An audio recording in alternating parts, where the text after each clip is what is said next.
تحفظ، سیکیورٹی۔ یعنی یہ نفع نقصان دیکھ کر فیصلہ کرتی ہے۔ ہر قدم پر عقل کہتی ہے پہلے ثبوت لاؤ پھر میں مانوں گی۔ وہ ایک تاجر کی طرح ہے جو ہر سودے میں اپنا منافع یقینی بنانا چاہتا ہے۔ اور عشق کا طریقہ اس کے بالکل برعکس ہے۔ جی بالکل برعکس۔ عشق کا طریقہ بے خوف ہے، یہ چھلانگ لگانے کا نام ہے، a leap of faith۔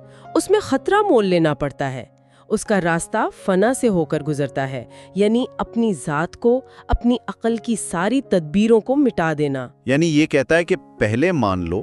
عشق کہتا ہے پہلے مان لو پھر تم خود ثبوت بن جاؤ گے۔ عشق ایک جواری کی طرح ہے جو اپنا سب کچھ ایک ہی داؤ پر لگا دیتا ہے بغیر یہ سوچے کہ نتیجہ کیا ہوگا۔ لیکن مولانا رومی کے نزدیک یہ چھلانگ لگانا اتنا ضروری کیوں ہے؟ کیا محفوظ راستہ کافی نہیں؟ مطلب اس میں ایک بہت بڑا خطرہ بھی تو ہے۔ ایک عام انسان کے لیے یہ سب کچھ داؤ پر لگا دینا غیر ذمہ دارانہ لگ سکتا ہے۔ یہ بہت اہم سوال ہے۔ مولانا رومی رحمت اللہ عقل کو مکمل طور پر ترک کرنے کی بات نہیں کرتے بلکہ اس کی حاکمیت کو ختم کرنے کی بات کرتے ہیں۔ وہ کہتے ہیں کہ دنیاوی معاملات کے لیے عقل کا استعمال کرو، لیکن جب روحانی حقیقت کا سفر درپیش ہو تو اس کی رہنمائی پر بھروسہ مت کرو۔ یعنی اس کی جورسڈکشن سے باہر ہے۔ بالکل۔ یہ چھلانگ لگانا اس لیے ضروری ہے کیونکہ روحانی حقیقت کا تجربہ عقل کے محفوظ دائرے میں رہ کر کیا ہی نہیں جا سکتا۔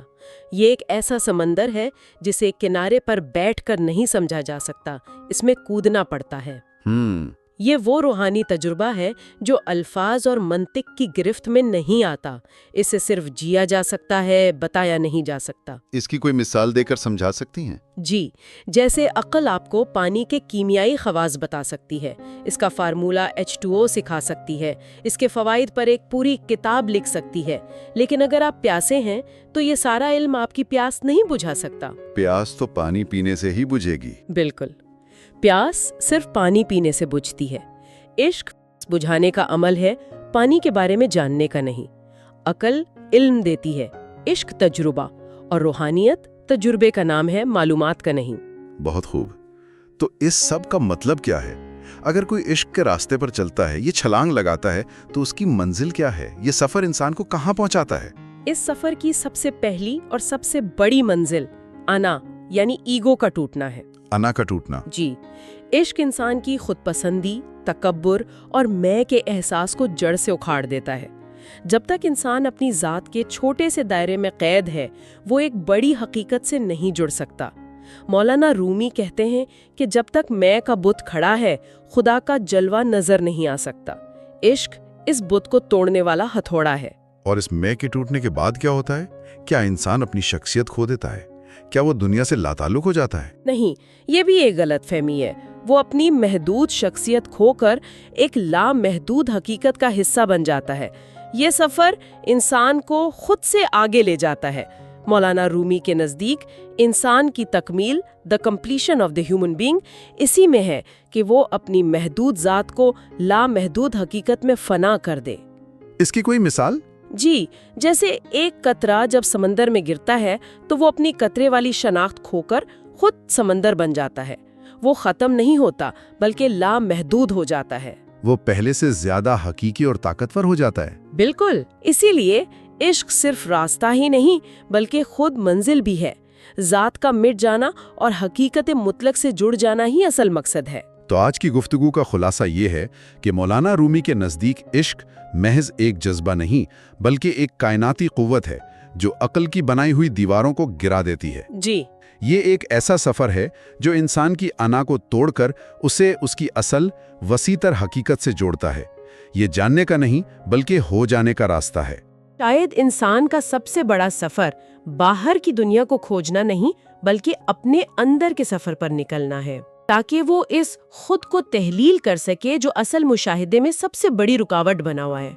شاید اصل مقصد کچھ نیا جاننا نہیں بلکہ اس پرانی اور محدود شناخت کو مٹا دینا ہے جو ہمیں حقیقت سے جدا کیے ہوئے ہے۔